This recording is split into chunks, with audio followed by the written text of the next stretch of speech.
Sir आप लोग hopefully मुझे लगता है आप बहुत बढ़िया होंगे। और हम लोग स्टार्ट करेंगे अपना हम लोग BPC 141 का यूनिट 9 तन्यकता। तो ठंडा बहुत है, आप लोग देख रहे हो सकता है ठंडा ना हो, लेकिन यहाँ पे 17 जनवरी बहुत ठंडा है। तन्यकता शोध, पृष्ठभूमि और शुरुआती शोध।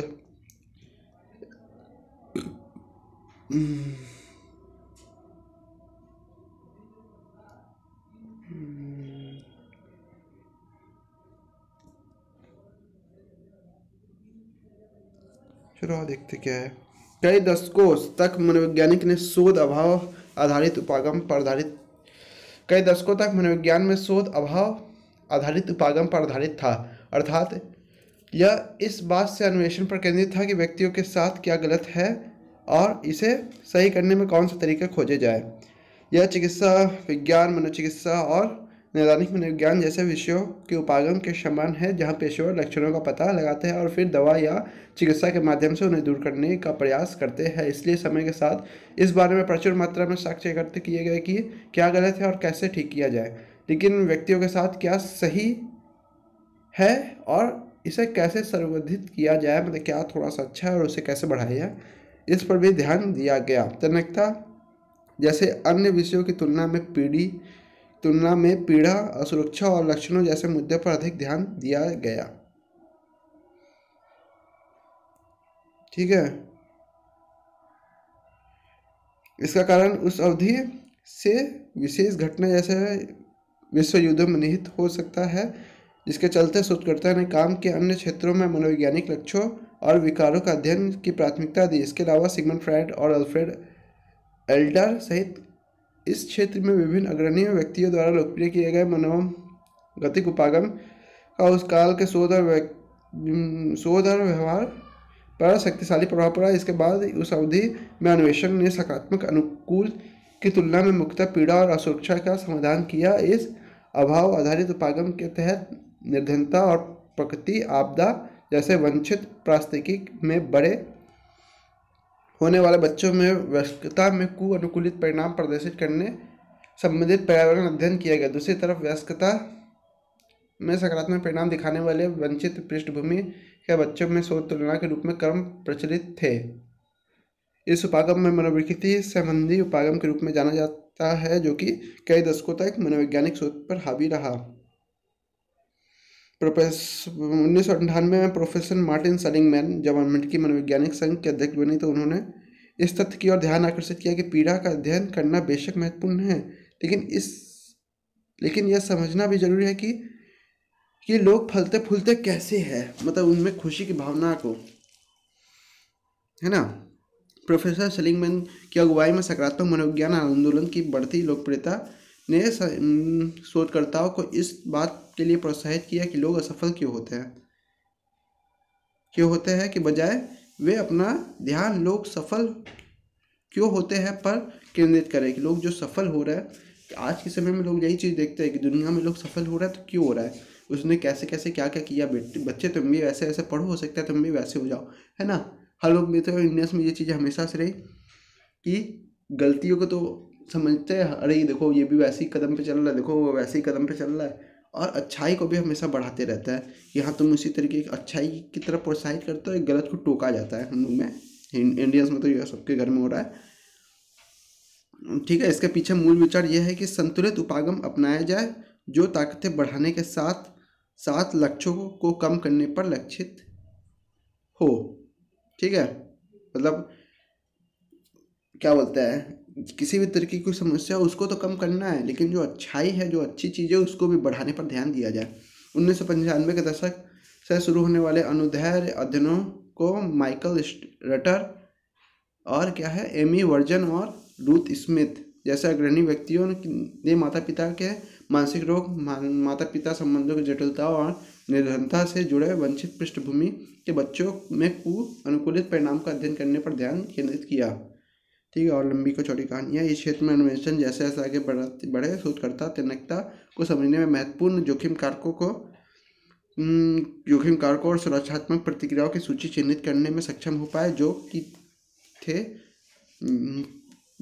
सक्षम हो पाए जो कि थे शुरुआती शोध काफ़ी हद तक शुरुआती जीवन की मुश्किलें और ज़्यादातर बच्चों और किशोरों में विशिष्ट समूह तक सीमित थे। हालांकि पिछले कुछ दशकों में विभिन्न आयु समूहों, पर्यावरण संबंधी कारकों और प्राकृतिक आपदाओं, सामाजिक आर्थिक कठिनाई, बाल शोषण, मानसिक रोग, सामुदायिक हिंसा और शैक्षणिक चुनौतियों सहित विभिन्न मुश्किलों को शामिल करने के लिए तन्यकता संबंधी शोध का विस्तार हुआ है। उदाहरणात्मक जीवनी हास्य अभिनय के लिए विख्यात अभिनेता और फिल्म निर्माता sir Charles Spencer Chaplin, Charlie Chaplin के है क्या, ये कोई और है, ये का बचपन बेहद मुश्किल भरा था। उन्होंने अपनी आत्मकथा में इस बारे में विस्तार से बताया, जिसमें उन्होंने अपने बड़े होने के दौरान अपनी माँ की मानसिक बीमारी, पिता के नहीं होने और निर्धनता सहित विभिन्न दुखद घटनाओं को उजागर किया। ऐसे वंचित पृष्ठभूमि से संबंधित बच्चों में सामान्यतः वयस्कता में सफल परिणाम प्रदर्शित करने की उम्मीद नहीं की जाती कि लोग गलत राह पर निकल जाएगा। हालांकि चार्ली चैपलिन की कहानी है। चार्ली चैपलिन ने बड़े होकर फिल्मों में सफल करियर स्थापित किया, जिससे के लिए यह विख्यात है।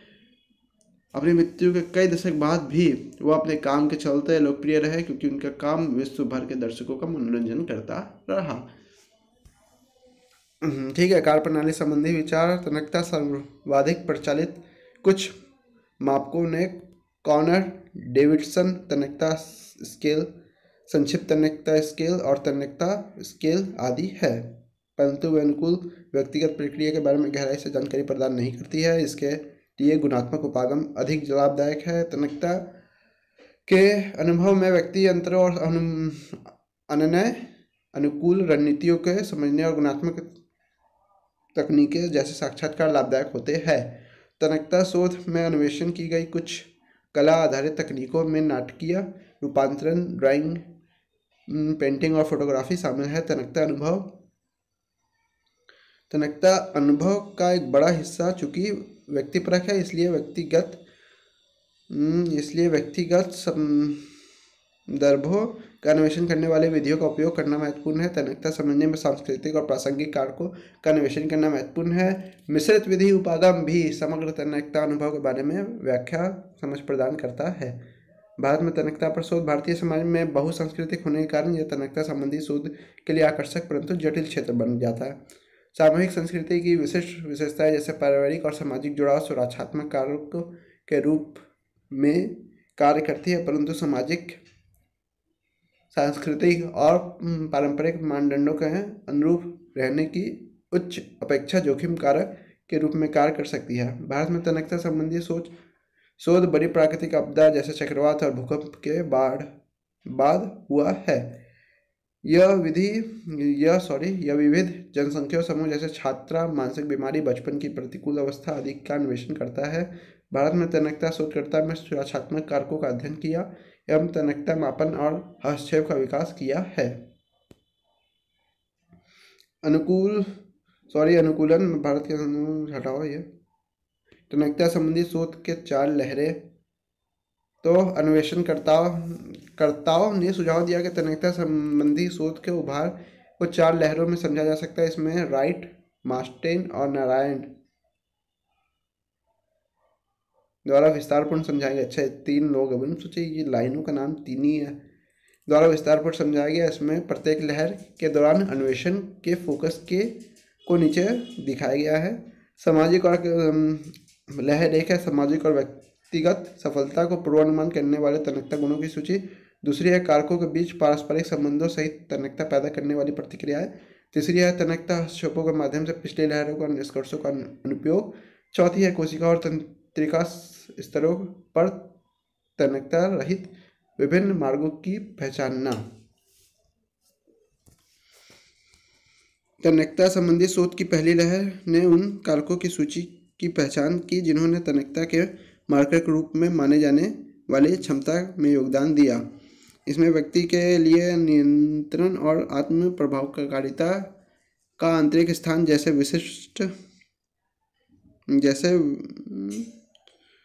इसमें व्यक्ति के लिए नियंत्रण और आत्म प्रभावकारिता का आंतरिक स्थान जैसे विशिष्ट व्यक्तित्व कारक शामिल थे। दूसरी लहर व्यवधान के बाद पुनर्एकीकरण की प्रक्रिया में व्यक्ति और पर्यावरण के बीच परस्पर संबंध का केंद्रित थी। और तीसरी लहर शोधकर्ता में यह समझने का प्रयास किया कि इस परस्पर संबंध से तन्यकता को किस तरह विकसित किया जाता है। और अंत में चौथी लहर कोशिका और तंत्रिका कारकों को शामिल करते हुए तन्यकता के विभिन्न स्तरों पर समझने के लिए निर्देशित की गई। और कुछ लिखा था नहीं। तन्यकता के संप्रत्यय का उद्भव। तन्यकता अजैयता और गैर असुरक्षा। तन्यकता संबंधी शोध के शुरुआती वर्षों में ज़्यादातर ऐसे बच्चों पर ध्यान केंद्रित किया गया था जिन्होंने प्रतिकूल परिस्थिति के बावजूद भली भांति काम किया था, जिन्हें कई बार अजय और गैर असुरक्षित बच्चों के रूप में वर्णित किया गया था। बाद में शोधकर्ताओं ने सुझाव दिया कि ऐसे विवरण सटीक नहीं है, क्योंकि यथार्थ रूप से यह असंभव है कि मनुष्य अपने जीवन में होने वाली घटनाओं को प्रभावित नहीं हो, है ना, प्रभावित होता ही होता है वह। तन्यकता और समायोजन। समायोजन एक अन्य शब्द है जिसका कई बार तन्यकता के पर्यावरण के रूप में उपयोग किया जाता है सतह पर। हालांकि ऐसा लग सकता है कि समायोजन और तन्यकता एक ही है, परंतु ऐसा नहीं है। जैसा कि मनोविज्ञान साहित्य में वर्णित है, समायोजन और तन्यकता के बीच मूलभूत अंतर है कि समायोजन का विचार मुख्यतः नकारात्मक घटनाओं जैसे कि प्रियजन की मृत्यु, संबंधों में तनाव, वित्तीय, पेशेवर और शैक्षणिक असफलताओं के प्रति प्रतिक्रिया से संबंधित है, जबकि तन्यकता की विशेषता मात्र प्रतिकूल घटनाओं तक सीमित नहीं है और बहुत सारी चीज़ें होती है। बाढ़ हो गई, भूकंप हो गया, कोई शारीरिक दुष्कर्म हो गया या शोषण हो गया, बहुत सारी चीज़ हो गई। ठीक है, तो तन्यकता और अन्य परस्पर व्याप्त संप्रत्यय विभिन्न संबंधित चरों जैसे अभिघातक, पश्चात समृद्धि, सकारात्मक अनुकूलन, व्यक्तिगत समृद्धि और लाभ की खोज को अक्सर प्रतिकूल परिस्थितियों के परिणाम के रूप में अध्ययन किया जाता है। हालांकि आघात और प्रतिकूलता के बाद यह सकारात्मक परिवर्तन तन्यकता के समान नहीं है। तन्यकता ऐसी घटना है जो इन प्रक्रियाओं और परिणामों में योगदान देती है या उन स्थितियों में सकारात्मक परिणाम प्राप्त करने में सहायक है जहां विकास अप्रत्याशित है। यही कारण है कि विवेचनाओं में तन्यकता इन चरों के बीच संबंधों के बारे में सूचित किया गया है।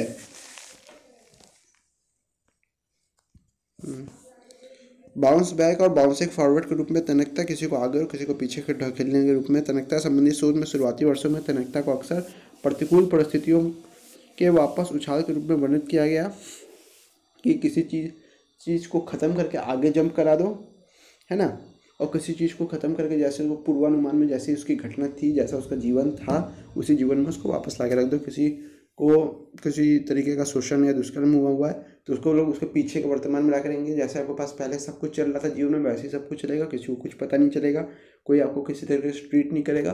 और कोई अगर किसी चीज़ को खो भी दिया, अपने परिजन को बाढ़ देखा है तो उसको उसके आगे क्या बोलते हैं, बाउंसिंग फॉरवर्ड किया जाता है, आगे की तरफ बढ़ाया जाता है कि अब आपके जीवन में बहुत कुछ आगे करने के लिए एक नई शुरुआत की जाए। तन्यकता एक विशेषक प्रक्रिया कौशल का परिणाम है। तन्यकता विशेषक के रूप में निष्कर्ष बताते हैं कि शुरुआती वर्षों में तन्यकता का अध्ययन विशेषक के रूप में किया गया था। इसे एक विशेषक के रूप में माना जाता था जो कल्याण या अभिघात के बाद समृद्धि जैसे सकारात्मक अनुकूलन परिणाम को सृजित कर सकती है। तन्यकता प्रक्रिया के रूप में जैसे जैसे शोध आगे बढ़ा, जांचकर्ता ने दावा किया कि तन्यकता भी एक प्रक्रिया है, क्योंकि इसमें सकारात्मक अनुकूलन परिणाम की और यात्रा शामिल है। उदाहरण के लिए तन्यकता की प्रतिक्रिया में विभिन्न सुरक्षात्मक कारकों से मूलतोल शामिल है। इसमें आत्म प्रभावकारिता और स्वायत्त जैसी आंतरिक शक्तियाँ और घनिष्ठ मित्रता और सहायक समुदाय जैसे बाहरी सुरक्षात्मक कारक दोनों शामिल होते हैं। तन्यकता परिणाम के रूप में तन्यकता शोध का मुख्य संप्रत्यय। तन्यकता संबंधी दशकों से शोध में कुछ महत्वपूर्ण शब्दों की पहचान की गई। राइट, मास्टर्स और नारायण ने इस क्षेत्र में सबसे प्रासंगिक शब्दों का विस्तार से वर्णन किया। उपयुक्त उदाहरणों के साथ हम कुछ महत्वपूर्ण शब्दों का विवरण नीचे किए गए। तन्यकता को प्रतिकूल परिस्थितियों का प्रत्युत्तर नहीं लिखा, प्रत्युत्तर में सकारात्मक अनुकूलन के रूप में वर्णित किया गया। ठीक है, उच्च स्तर की तन्यकता वाले व्यक्तियों में सकारात्मक अनुकूलन परिणाम जैसे स्वास्थ्य लाभ, कल्याण जैसे विघातक परिणाम संभावित देखी जा सकती है। उदाहरण के लिए भूकंप जैसे प्राकृतिक आपदाओं से बचे लोगों को इस घटना के बाद जीवन के विभिन्न क्षेत्रों में गंभीर झटके का सामना करना पड़ सकता है। मतलब वो इस चीज़ों को रात में सपने आए, ये हो, लोग बात करें तो घबरा जाए। प्रतिकूलता है किसी प्रणाली या व्यक्ति के विकास में नियमित प्रभाव को बाधित करने वाले किसी भी अनुभव से संदर्भित करती है। प्रतिकूलता घटनाएं व्यक्ति के समस्थिति को बाधित करती है और अंततः कामकाज को प्रभावित करती है। जोखिम प्रतिकूल परिणामों को उच्च आशंका को इंगित करता है। किसी भी स्थिति में जोखिम कारक वे विशेषता है जिनमें नकारात्मक परिणामों का पूर्वानुमान किया जा सकता है। क्या जोखिम है? यहाँ खतरा है, इसमें आगे चल के कठिनाई है। यहाँ नकारात्मक अनुमान है कि आप गिर सकते हो, आप फेल हो सकते हो, बहुत सारी चीज़। यहाँ नकारात्मक परिणाम को भी एक बार सोचा जाता है, पूर्वानुमान किया जाता है। संचयी जोखिम, स्वस्थ अनुकूलन में कोई एक जोखिम कारक भी बाधक हो सकता है। हालांकि एकाधिक जोखिम कारकों की उपस्थिति से प्रतिकूल परिणामों की आशंका बढ़ जाती है। इसी तरह एक जोखिम कारक के बार बार होने से भी इसके प्रभाव से विविध होने की आशंका रहती है।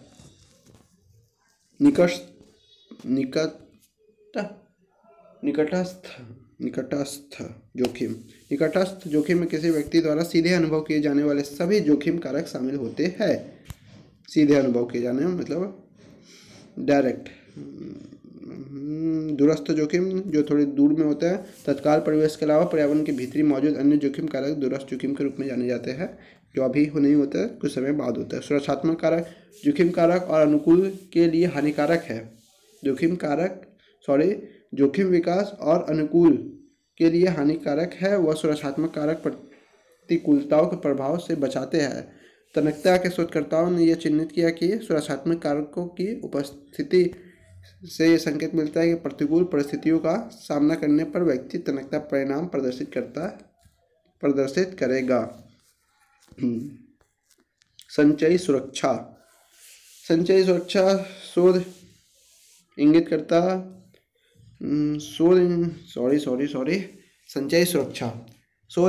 है कि ज़्यादा सुरक्षा कारकों की उपस्थिति कुछ सुरक्षात्मक कारकों की तुलना में तन्यकता निर्मित करने के लिए अधिक उपयोगी है। उदाहरण समझ लेना। अभी तो हम लोग गतिविधि 1 पार किए हैं। तन्यकता के सैद्धांतिक मॉडल। तन्यकता का विभिन्न सैद्धांतिक मॉडल की सहायता से समझाया गया। मनोरोगात्मक मॉडलों के विपरीत यह ढांचे व्यक्ति के सफल होने और प्रतिकूल परिस्थितियों के बावजूद भी फलने फूलने की उम्मीद रखते हैं। तन्यकता के निम्नलिखित मॉडल व्यक्तियों के पर्यावरण में आंतरिक ताकतों और सुरक्षात्मक संसाधनों पर ध्यान केंद्रित करते हैं। गोटबर्ग का तन्यकता प्रतिमान 1999 में आमतौर पर युवाओं में अवसाद का कारण बनने के प्रतिकूल से निपटने की ताकत बढ़ाने का उद्देश्य से निर्मित किया गया था कि अगर आप कभी किसी चीज़ से फंस जाओ तो आप क्या क्या कर सकते हो, या इस परिस्थिति में आप क्या करोगे, है ना, उसको हंसते खेलते उस चीज़ों से बाहर निकालने का और एक प्रिपरेशन तैयार की जाए। हर मॉडल तन्यकता का 5 खंडों में प्रस्तुत करने के लिए 3 घटकों नामता अर्थात मेरे पास है, मैं हूँ और मैं कर सकता हूँ का उपयोग करता है। ठीक है, कि हमारे पास वो ताकत है कि हम बहुत कुछ कर सकते हैं, और मैं बहुत कुछ हूँ और मैं बहुत कुछ कर सकता हूँ। ठीक है, तो इनमें मैं हूँ, मैं कर सकता हूँ, मैं कर सकता हूँ, मैं कर सकता हूँ। 2 बार क्यों लिख दिया, गलत लिखा है ऐसा। तन्यकता के मॉडल में है तन्यकता का गतिशील बहु प्रणाली मॉडल प्रस्तुत किया 2000 मॉडल में, जैसे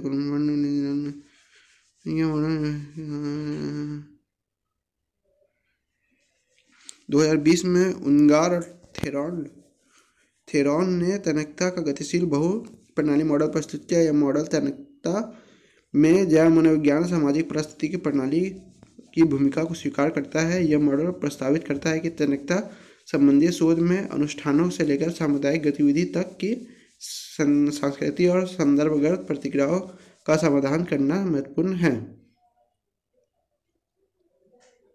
तन्यकता शोध में बहस से और चर्चाएं, बहुत सारी बहस और चर्चाएं हुई है। तन्यकता परिभाषित करने के लिए मानदंड, किसी उल्लेखनीय प्रतिकूलता की उपस्थिति, प्रतिकूल परिस्थितियों के बावजूद सकारात्मक अनुभव का सकारात्मक अनुकूलन का प्रदर्शन। तन्यकता डोमेन विशिष्ट है। शोधकर्ताओं ने इंगित किया कि तन्यकता डोमेन अनुसार है या इस तरह ऐसा संभव है कि व्यक्ति जीवन में एक डोमेन के सकारात्मक अनुकूल प्रदर्शित करे जबकि दूसरे डोमेन में असुरक्षा का अनुभव करे। प्रत्यक्ष तन्यकता के खतरे, एक डोमेन में तन्यकता को दूसरे डोमेन में तन्यकता का प्रमाण मानने की धारणा दोषपूर्ण है और इससे मानसिक स्वास्थ्य संबंधी गंभीर प्रभाव हो सकता है। इस क्षेत्र में अग्रणी सुरक्षा लूथर द्वारा 1990 में शोध में पाया गया कि शहर के भीतरी हिस्सों में रहने वाले कुछ तन्यकता किशोर ने उच्च तनाव की परिस्थितियों के बावजूद उच्च सामाजिक क्षमता प्रदर्शित की। तन्यकता समय के साथ बदलता है, मानी बात है, हर दर्द एक बराबर नहीं होता, धीरे धीरे वो कम होता ही है। अगर ऐसे आप बांटोगे तो दुख बांटने से कम होता है और सुख बांटने से बढ़ता है। अपना सुख कमेंट करना और अपना दुख बांटना कमेंट में, ठीक है। तन्यकता साधारण जादू, ऑर्डिनरी मैजिक के रूप में, तन्यकता को एक ऐसे अनुभव के रूप में वर्णित किया गया जो साधारण होने के बावजूद जादुई है। इस क्षेत्र में अग्रणी एन मार्टिन ने अपने काम को अक्सर तन्यकता के समानता का उल्लेख किया। ये वह मानती है कि तन्यकता असाधारण घटना के बजाय एक सामान्य घटना है। इससे यह इंगित होता है कि सभी के लिए इसका अनुभव करना संभव है। बहुत सारे लोग देखते हैं कोई बारिश, कोई घटना, किसी परिस्थिति या किसी प्रियजन की मृत्यु, सब लोग ये कुछ ना कुछ देखते हैं। कोई घटना देखता है, कोई भूकंप देखता है, कोई तबाही देखता है, कोई युद्ध देखता है और कोई प्रियजन की मृत्यु तो ज़्यादातर लोग देखते ही देखते हैं। इस घटना की समानता के बावजूद इसके परिणाम को जादुई माना जाता है। ऐसा इसलिए क्योंकि तन्यकता से व्यक्तियों के लिए उन परिस्थितियों में सफल होना संभव हो पाता है जहाँ आमतौर पर उनके असफल होने की संभावनाएं रहती है। बहुप्रणालीगत तन्यकता हटाओ, कोई काम धाम का नहीं है, लंबी चौड़ी कहानियां हैं। तन्यकता का अनुपयोग, तन्यकता संबंधी शोध से प्राप्त निष्कर्षों ने अनुपयोग ने मानसिक स्वास्थ्य और कल्याण जैसे विभिन्न अनुकूल परिणामों को बेहतर बनाने की सहायता की है। तन्यकता को समझने और पहचानने की प्रगति के साथ शोधकर्ताओं ने